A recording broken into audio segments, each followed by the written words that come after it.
Assalamualaikum warahmatullahi wabarakatuh. Bismillahirrahmanirrahim. Alhamdulillahirabbil alamin wassalatu wassalamu ala Rasulillahi Muhammad bin Abdillah wa ala alihi wa sahbihi wa mawalah. Amma ba'du. Anak-anakku sekalian dimanapun berada, segala puji mari kita panjatkan kehadirat Allah Subhanahu wa taala, yang mana pada kesempatan ini kita bisa berjumpa kembali walaupun belajar secara daring ya, pembelajaran jarak jauh, namun tidak mengurangi rasa semangat kita untuk selalu belajar. Mudah-mudahan kita selalu sehat, berada di dalam lindungan Allah Subhanahu wa taala. Dan ingat, kita situasi masih dalam keadaan pandemi corona, belum bisa belajar tatap muka secara langsung. Dan ingat pula, ketika berpergian keluar jangan lupa pakai masker ya, kurangi waktu bermain di luar, jangan keluyuran, dan kalaupun tidak terlalu urgen, tidak penting-penting amat, janganlah keluar, kecuali kalau memang sangat penting dan mendesak, boleh keluar asal menggunakan masker. Kemudian selalu cuci tangan ya, jaga protokol kesehatannya. Kemudian makan juga, ingat jaga kesehatan, makan juga dijaga polanya, pola makannya dijaga agar senantiasa imun tubuh kita selalu optimal, selalu kuat, sehingga akan kebal terhadap virus ya. Baik anak-anakku sekalian, dimanapun berada, kita lanjutkan materi pembelajaran pendidikan agama Islam ya, di kelas 4, di mana kita sudah masuk materi pertama ya. Kemarin itu tentang mari belajar surah Al-Falaq, dan surah Al-Falaq ini termasuk bagian daripada surah-surah yang ada di dalam Al-Quran. Al-Quran itu adalah kitab suci umat Islam yang wajib kita pedomani ya, dimana ibarat senter itu, Al-Quran itu merupakan senter. Kalau kita berpergian di malam hari pakai senter, insya Allah selamat. Di gelap gulitanya malam pakai senter, kita selamat. Itu juga sama di dalam roda kehidupan kita ya, pergaulan kita sehari-hari. Al-Quran ini ibaratnya seperti senter yang akan menyelamatkan kita dari kecelakaan-kecelakaan yang ada di dunia ini. Nah, Al-Quran itu terdiri dari 30 juz ya, kemudian 114 surah dan 6.666 ayat. Dan 114 surah ini termasuk bagiannya adalah daripada surah Al-Falaq yang kita akan bahas ini. Dan perlu juga diperhatikan, di mana kalau membaca Al-Quran, dalam hal ini surah Al-Falaq, yang harus diperhatikan adalah tajwid. Tajwid ini meliputi panjang pendeknya ya, kemudian yaitu mad tabi'i. Kalau di dalam itu mad ya, mad itu ada dua, mad tabi'i, kemudian mad far'i. Dan mad far'i ini cabang-cabangnya banyak. Kalau mad tabi'i itu hanya 3, alif, kemudian waw dan ya. Kalau bertemu dengan 3 huruf ini, itu dibaca mad tabi'i, panjangnya 2 ketukan. Nah, kalau makhrijul huruf itu adalah makhraj huruf-huruf yang keluar di dalam lidah kita. Kalau kita di dalam bahasa Arab itu melafalkan huruf hijaiyah itu harus betul. Berbeda dengan kita pada umumnya membaca kalimat-kalimat Latin. Kalau Al-Quran itu harus sesuai ya makhrajnya. Kalau alif ya alif. Ya, ini kayak misalkan contoh nih, yang kita hafal dari hijaiyah itu alif ba ta sa jim ha kha dal zal ra zai sin shin shad dad ta za ain ghin fa qaf kaf lam mim nun waw ha lam alif hamzah ya. Itu huruf hijaiyah ya, konsonan vokalnya itu. Nah kalau udah diberi syakal harokat, contoh misalkan kasih harokatnya fathah, alif dikasih harokat fathah jadi berbunyi a. Kalau ain dikasih harokat atau syakal fathah maka a.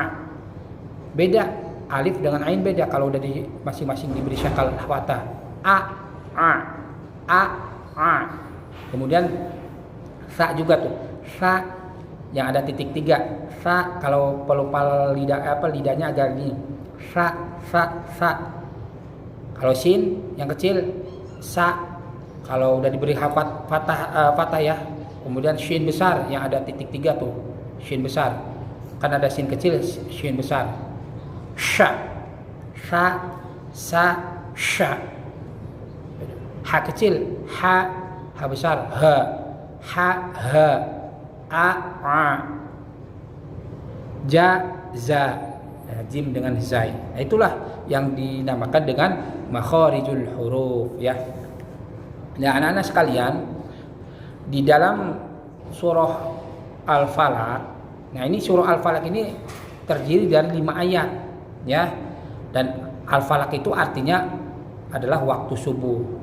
Nah, maksudnya di surah Al-Falaq ini, isi pokok di dalam surah Al-Falaq ini adalah perintah Allah Subhanahu wa taala yang ditujukan kepada orang-orang beriman agar mereka itu selalu meminta perlindungan dari Allah Subhanahu wa taala ya dari segala macam bentuk kejahatan ya. Nah, kejahatan di dalam hal ini perlu disampaikan, yaitu bisa datangnya dari iblis atau setan. Kenapa? Ini terjadi di zaman Rasul. Ketika Rasul waktu itu ada seorang Yahudi perempuan membenci Rasul, saking bencinya kepada Rasul mereka itu menggunakan sihir. Nah, jadi Rasul ketika itu diguna-guna melalui air, ceritanya airnya itu udah diguna-guna lalu diminum oleh Rasul, dan Rasul seketika itu demam, dan Allah memerintahkan kepada malaikat Jibril agar senantiasa membaca surah, yaitu 3 surah yang penangkal daripada kejahatan itu Al-Falaq, Al-Ikhlas, Al-Falaq dan An-Nas. Nah, qul a'udzu birabbil falaq, qul huwallahu ahad, Allahus samad sampai selesai. Kemudian Al-Falaq, qul a'udzu birabbil falaq min syarri ma khalaq. Kemudian An-Nas, qul a'udzu birabbin nas, malikin nas, ilahin nas, dan sampai selesai. Dan ketika dibaca itu, maka Rasul seketika demamnya hilang. Ya. Dalam arti kalau kita kaitkan dengan kehidupan kita sekarang, kalau kita mau tidur, menjelang tidur nih, sudah membaca doa, Bismika Allahumma ahya wa bismika amut, jangan lupa membaca Al-Ikhlas, Al-Falaq, An-Nas, agar senantiasa ketika kita tidur Allah melindungi kita dari segala bentuk-bentuk kejahatan, baik berupa sihir, berupa godaan dari iblis, setan dan lain sebagainya. Ya, sampai waktu subuh. Nah, dan perlu juga diketahui oleh anak-anak, di dalam membaca surah Al-Falaq ya, itu haruslah dibaca dengan tartil ya.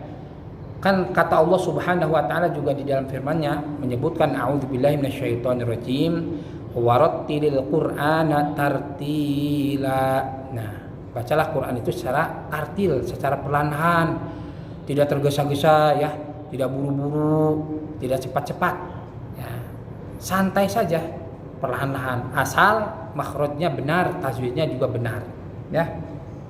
Nah, dan jangan lupa ketika membaca surah itu diawali dengan kita minta perlindungan kepada Allah. Fa idza qara'tal Qur'ana fasta'idz billahi minasyaitonir rajim.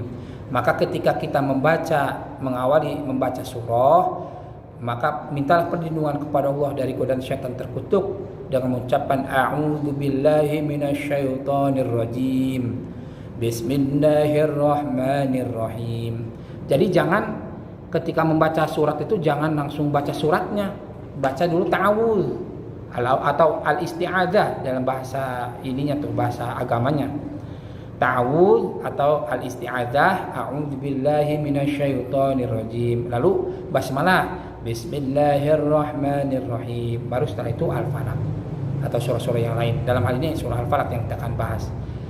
Ya, dan jangan lupa setelah selesai membaca surah al-falaq dibaca kalimat kalam penutupnya, shadaqallahul azim. Ya, jangan lupa. Ya, sebelum diberi tugas ya, kita lanjutkan tugas yang kemarin yang sudah Bapak minggu yang lalu Bapak berikan tugas. Sedikit kita review tentang surah al-falaq. Yuk kita ngaji bareng-bareng ya. A'udzu billahi minasy syaithanir rajim. Bismillahirrahmanirrahim. Qul a'udzu birabbil falaq min syarri ma khalaq wa min syarri ghasiqin idza waqab wa min syarri naffatsati fil 'uqad wa min syarri hasidin idza hasad. Shadaqallahul azim. Nah, bacanya santai ya, tartil, pelan-pelan tidak apa-apa. Ya, suara dikeluarkan supaya makharijul hurufnya benar. Nah,